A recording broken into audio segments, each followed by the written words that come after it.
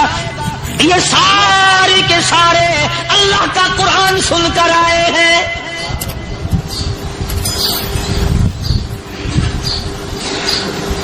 کیسے کوئی نگاہ اٹھائے گا, کیسے کوئی سر کو اٹھائے گا. یہ سارے کے سارے اللہ کا قرآن سن کر آئے ہیں. ان کا عمل ہوا نا قرآن پہ, ان کے عمل کا کتنا بڑا اثر پڑا. مورخین نے لکھا, ابن حشام لکھتا ہے عیسائی لڑکیوں نے چھلانگیں لگا دی, کوٹھی سے نیچے آ گئی, کہنے لگی عام مسلمانوں وہ قرآن ہمیں بھی سنا کے جاؤ جس میں اتنی اسپرٹ ہے, اتنی طاقت ہے, جو حسن کے نظارے سے روک دے, جو گانے بجانے سے روک دے. یہ تو آدمی کے دل کا سکون ہے. نہ گانا سنتے ہو نہ حسن کا نظارہ کرتے ہو. جاتے والے یوں نہ جاؤ, ہمیں بھی وہ قرآن سنا کے جاؤ.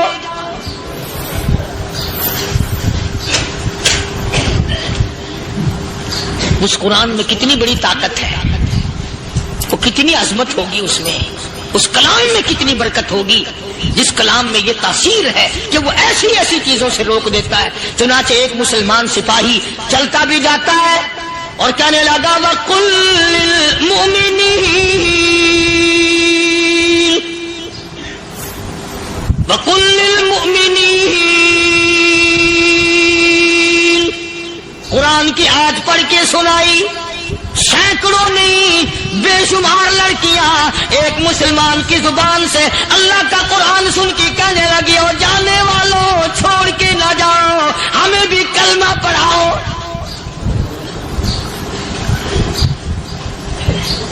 جتنی بھی وہ ناچنے گانے والی تھی تمام کی تمام کلمہ پڑھ کر مسلمان بن گئی. اور مورخین نے لکھا ہے آخری دم تک قرآن کی شیدائی اور دیوانی بن کے گزری ہے. پھر وہ لڑکیاں جو رات دن حسن و جمال کا پیکر بنی رہتی تھی, علماء نے لکھا ہے جب موت آئی ایک ایک کے بدن میں کپڑے لباس میں موت آئی تو 50-50 ٹاکی لگی ہوئی.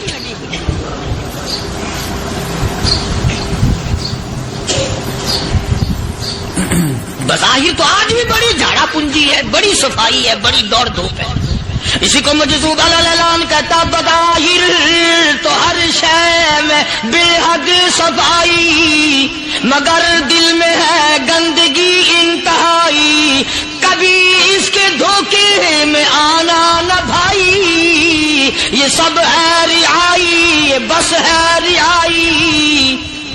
یہ تو چیز ہی کچھ نہیں. بڑے بڑے دھندے ہمیں پلٹتے دیکھے, بڑے بڑے نظام بگڑتے دیکھے. محمد عربی صلی اللہ تعالی علیہ وسلم کے دربار میں بڑے بڑے لوگ آتے تھے. اللہ غنی, نگاہ نبوت نے جس کو رنگ دیا سبحان اللہ, پھر قیمت جو بن گیا وہ اسلام کی دولت سے پیچھے نہ ہٹا. کوئی پیچھا پھر کے دیکھا ہی نہیں کہ ہم کیا کر رہے ہیں. ایک لذت تھی, ایک کیف تھا, ایک سرور تھا صحابہ کرام. کہاں سے وہ چیز ہم لائیں, کیسے ہم میں وہ چیز پیدا ہوگی. جنگ بدر ہوا, بڑی بہترین بات ہے, توجہ لکھ کے لے جاؤ, انشاءاللہ قبروں میں دعائیں دو گے. جنگ بدر ہوا, 70 سے زیادہ کافر پکڑے گئے, مدینے میں پکڑ کے قیدی بنا کر کے لائے گئے. تنگ دستی کا زمانہ ہے, 1 سال نہیں ہوا مسلمان اجڑ کے آئے تھے, مار کھا کے آئے, پریشان ہو کر آئے, دن دولت چھوڑ کر لٹا کر آئے. ان کے پلے کیا تھا. شام کا وقت ہوا, مدنی کریم صلی اللہ تعالی علیہ وسلم نے مسجد کے دروازے میں کھڑے ہو کر اعلان فرما دیا کون ہے, کون ہے جو میرے مہمانوں کو کھانا کھلائے.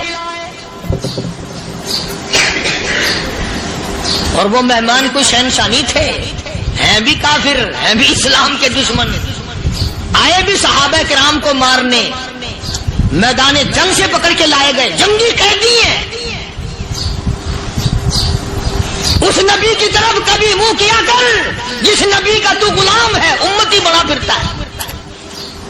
فرمایا کون ہے جو میرے مہمانوں کو کھانا کھانا کھلائے.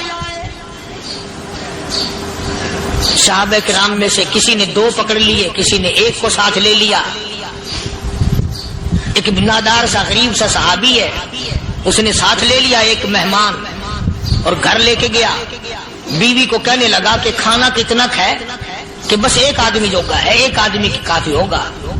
کان میں کہنے لگا اپنی بیوی کے, دستور تھا عرب کا, مہمان اور میزبان اکٹھے کھایا کرتے تھے.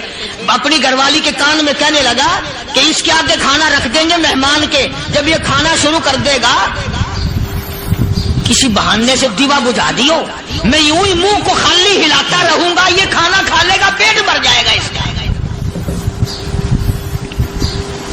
چنانچہ کھانا آگے رکھ دیا, جو کچھ بھی تھا. اس نے کھانا شروع کیا کہ جی آپ بھی کھائیں, کہ ہاں میں بھی کھا رہا ہوں. بس یوں ہی کھانے میں بھی ہاتھ لگائے, منہ کو بھی ہاتھ لگائے اور منہ کو چلائے بھی برابر. بیوی نے چراغ بجھا دیا. یہ عمل تو صحابی کر رہا ہے اپنے گھر میں. ادھر قرآن کریم نازل ہو گیا محمد کریم صلی اللہ علیہ وسلم کی ذات پہ, فرمایا وَيُؤْثِرُونَ عَلَىٰ أَنفُسِهِمْ وَلَوْ كَانَ بِهِمْ خَصَاصَةٌ وَمَن يُوقَ شُحَّ نَفْسِهِ فَأُولَٰئِكَ هُمُ الْمُفْلِحُونَ. اور میرے محبوب مبارک ہو, تیری امت میں ایسے لوگ بھی ہیں جو اپنا منہ خالی ہلا رہا ہے, بیوی بھوکی بیٹھی ہے, چراغ بجھائے بیٹھی ہے اور اپنے ہاتھ کو خالی چلا رہا ہے, اور میرے بندے کا پیٹ بھر رہا ہے. اور میرے محبوب مجھے اپنی عظمت کی قسم, میں تیری ان دیوانوں پہ جنت واجب کر چکا.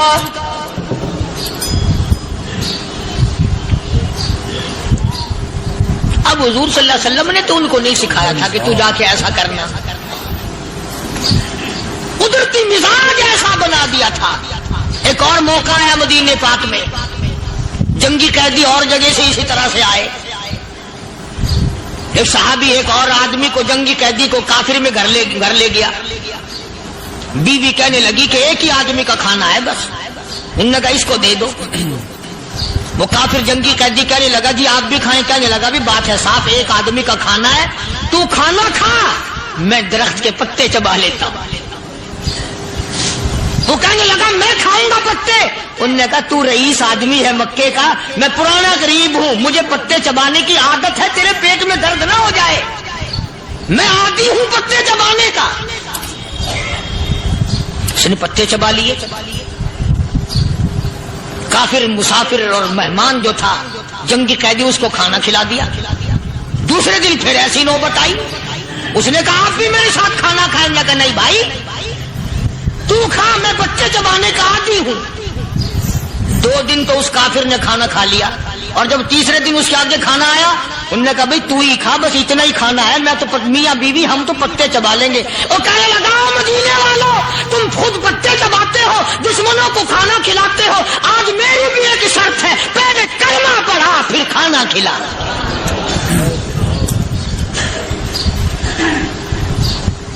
آج میری بھی ایک شرط ہے. 2 دن کے عمل نے کفر کو مٹا دیا, اسلام چمک گیا. 2 دن کے عمل نے, میرا تیرا 60 سال کا عمل ہے, کبھی کسی کافر کو مسلمان بنایا؟ الٹے ہی کام, ہر غلط, ہر معاملہ الٹا ہی ہے. ہر آدمی بیزار ہوتا ہے, یار دین تو کچھ نہیں, یار اسلام کچھ نہیں, یارو ایمان کچھ نہیں. اسی کو قرآن کریم نے للکار کے آواز دے کے فرما دیا لوگوں ایسی گڑبڑ نہ کرو ورنہ میں وہ خدا ہوں. فَأَخَذَتْكُمُ الصَّاعِقَةُ وَأَنْتُمْ تَنْظُرُونَ. جبریل امین نے ایک چیخ ماری, ساری قوم کے جگر پھٹ گئے. میں وہ خدا ہوں, لا تركضوا وارجعوا إلى ما أترفتم فيه ومساكنكم لعلكم تسألون. لوگ مکان چھوڑ کے بھاگتے ہیں, ماحول چھوڑ کر بھاگتے ہیں, معاشرہ چھوڑ کر کے بھاگتے ہیں. خدا کہتا آؤ, جن مکانوں پہ تمہیں ناز تھا وہ یہ کھڑے بھاگ آ رہے. اسی کو قرآن کریم کہتا ہے ان الذین قالوا ربنا اللہ ثم استقاموا، وہ آدمی جس نے لا الہ الا اللہ محمد الرسول اللہ صلی اللہ علیہ وسلم پڑھا، اللہ کی توحید کا اقرار کر لیا، او میرے مالک تیرے سوا میرا کوئی مشکل کشا نہیں، حاجت روا نہیں، میرے دل کے بھید کو جاننے والا نہیں، میری بگڑی بنانے والا کوئی نہیں، اجڑوں کو بسانے والا کوئی نہیں، کھیتی کو آباد کرنے والا کوئی نہیں، ایک دانے سے سینکڑوں دانے بنانے والا تیرے سوا کوئی نہیں۔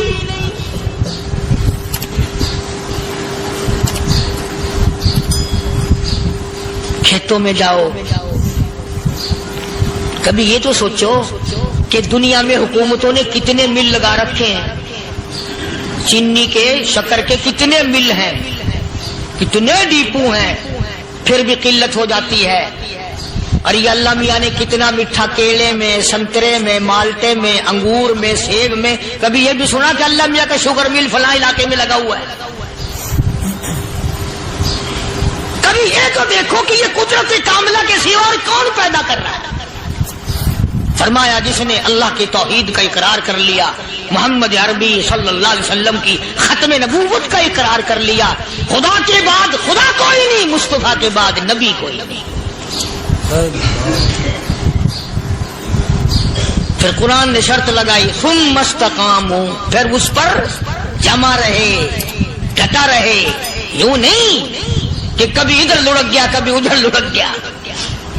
لوگ تو بدل جاتے ہیں، لوگوں کا کیا ہے؟ پچھلے سال کی بات ہے، یہی مغرب کی نماز کے بعد گرمی کے موسم میں میں یہاں بیٹھا ہوا تھا باہر، آگے شہر کے وہ آدمی وہ کہنے لگے جی ایک کام آئے ہیں۔ میں نے کہا کیا؟ کہ 25,000 روپے چوری ہو گیا ہمارا، بتاؤ ہمیں۔ میں نے کہا مجھے کیا پتا؟ انہوں نے کہا نہیں سارا شہر کہتا ہے کہ کاریا نہیں بتا دیتا ہے۔ میں نے کہا اچھا یہ یوں نہیں جانے کا؟ میں نے کہا پھر آدھے لوں گا۔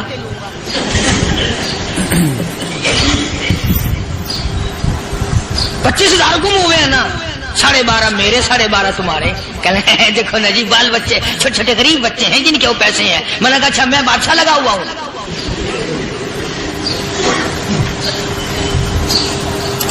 انہوں نے کہا جی سودا مہنگا۔ میں نے کہا پھر کہیں اور چلے جاؤ۔ کتنا میں نے سمجھایا نہیں ماننا کہ اگر ہمیں یوں پتہ چل جائے مولویوں کو ولیوں کو تو پھر یہ لاکھوں کروڑوں پولیس والے رکھنے کی ضرورت ہے بھلا؟ اتنی بڑی فوج کا رکھ کر کیا کریں گے ہم؟ اربوں روپیہ فوج کا خرچہ ہے، ایک ولی کو اس بارڈر پہ بٹھا دیں گے، ایک ولی کو اس بارڈر پہ بٹھا دیں گے، پھر ہم بڑھانا دیں گے اولیاء کرام رجمت۔ ذہنیت ماری گئی، سمجھ نہیں پاتے، دین کے قریب نہیں آتے لوگ، سمجھتے نہیں۔ فرمایا ثم استقاموا تتنزل علیہم الملائکۃ الا تخافوا ولا تحزنوا وابشروا بالجنہ التی کنتم توعدون۔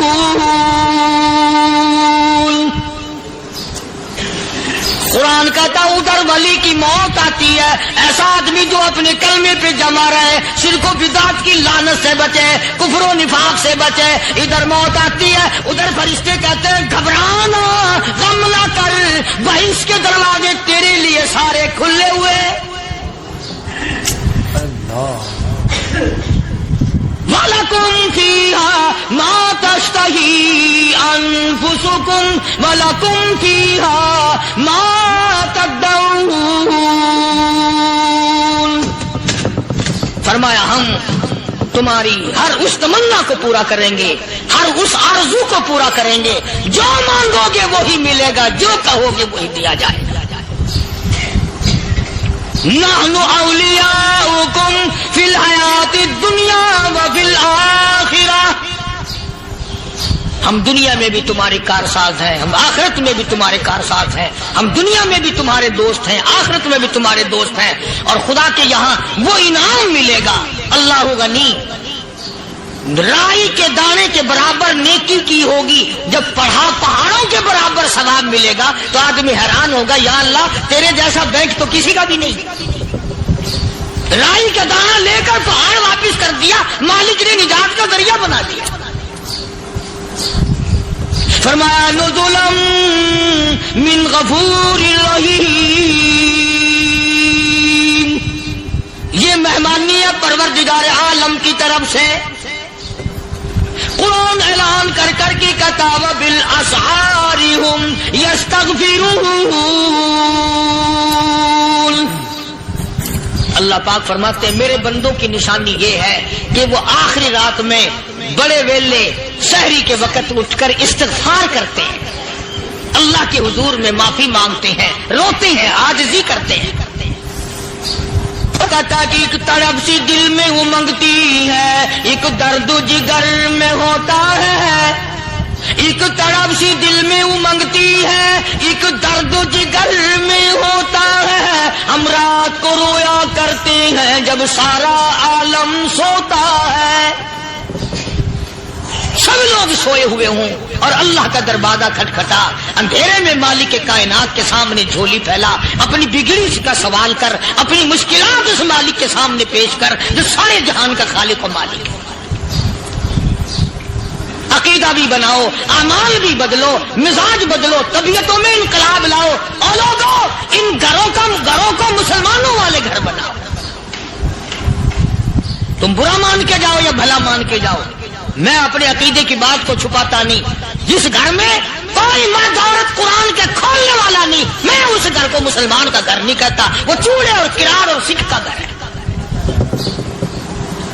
تمہیں یہ سکھایا کس نے ہے کہ مرنے کے بعد قرآن پڑھا جاتا ہے اور ساری زندگی میں نہیں پڑھا جاتا؟ یہ قرآن مردوں کے لیے تھوڑی آیا، یہ زندوں کے لیے آیا۔ حدیث پاک میں آتا ہے حضور کریم سب کہہ دو صلی اللہ علیہ وسلم نے فرمایا عیسیٰ علیہ الصلوۃ والسلام ایک قبرستان سے گزرے، گورستان سے گزرے تو ایک قبر کو دیکھا، وہ نبی ایسا تھا، اس کے معجزات ایسے تھے۔ قبر میں دیکھا تو ایک بڑھیا جل رہی ہے، سڑ رہی ہے، تباہ ہو رہی ہے، رو رہی ہے۔ تو عیسیٰ علیہ الصلوۃ والسلام پناہ پناہ کر کے وہاں سے گزر گئے۔ چند دنوں کے بعد جو اسی قبر کے پاس سے گزرے تو عیسیٰ علیہ السلام کو دھیان آیا کہ اس قبر میں ایک بڑھیا بڑی عذاب بھگت رہی تھی، مگر اس دن جو دیکھا وہ تو عیش میں بیٹھی ہے، تخت میں بیٹھی آرام کر رہی ہے۔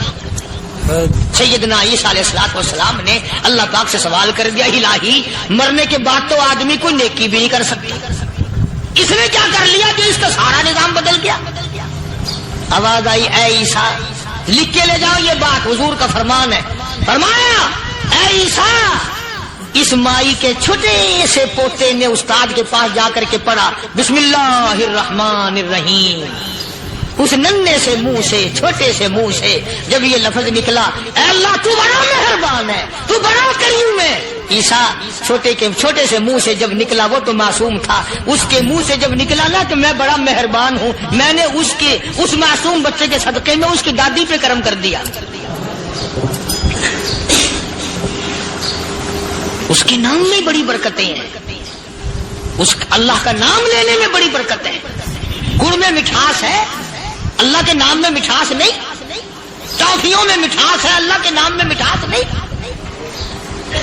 تم نے چکے نہیں دیکھا، اگر تم چکھ لو خدا کی قسم دنیا کی کوئی چیز اچھی نہ لگے اللہ کے نام کے مقابلے میں۔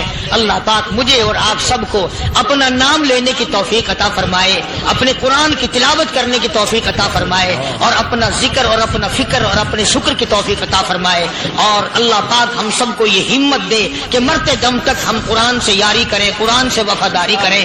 پروردگار عالم نے مسلمانوں کے لیے ہر آیت میں ہدایت رکھی ہے، فلاح و بہبود کی منزلیں یہ ہر آیت کے اندر اللہ پاک نے رکھ دی۔ کیا بتاؤں، آج تک میرے تیرے دل میں اس بات نے یقین نہیں پکڑا کہ یہ قرآن کریم اللہ کا کلام ہے یا کسی بندے کا کلام ہے۔ خود اللہ کی عظمت ہمارے دلوں میں کہاں ہے؟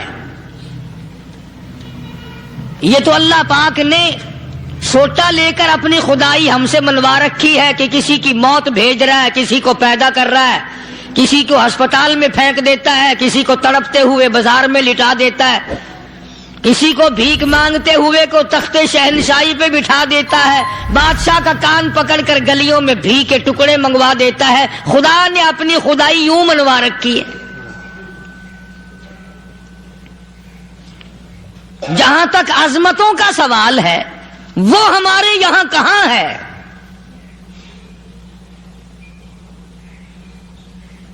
میں اپنی اور اپنے بزرگوں کی کیا بات کروں، اس اللہ والے کی بات کروں جس کو دوسرے طبقے کے لوگ بھی مانتے ہیں۔ پیر مہر علی شاہ صاحب رحمت اللہ علیہ گولڈا شریف والے اپنی ایک کتاب میں لکھتے ہیں کہ ہر وہ سانس جس میں اللہ کا نام نہ لیا گیا ہو وہ سانس حرام گیا۔ جس سانس میں پروردگار عالم کا نام نہ آیا ہو، مالک کائنات کا نام نہ آیا ہو، فرماتے ہیں سانس بھی تو ایک نعمت ہے، جب رکتا ہے تب پتہ چلتا ہے کہ یہ کتنی بڑی نعمت تھی۔ تو ہر سانس کے آنے کا شکریہ کا طریقہ یہ ہے کہ ایک مرتبہ اللہ آدمی کی زبان سے نکل جائے۔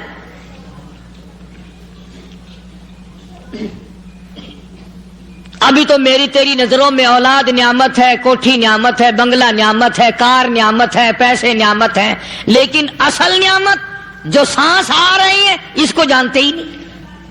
اس کی سمجھ اس دن لگتی ہے جس دن یہ سانس رکتا ہے، پھر بنتا کچھ نہیں۔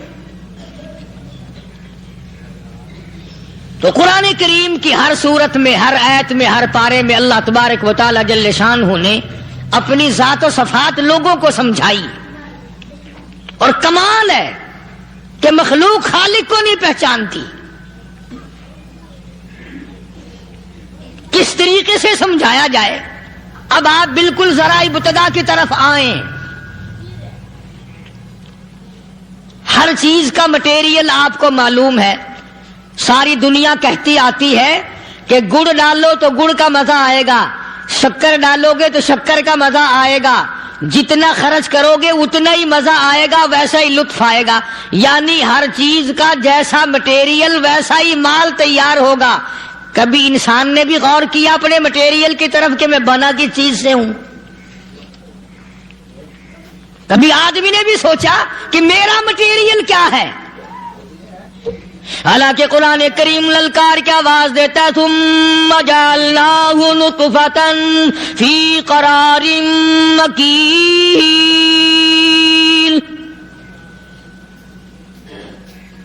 ثم جعلناہ نطفۃ من ماء مہین، میں نے تجھے ذلیل پانی سے بنایا، گندے پانی سے بنایا۔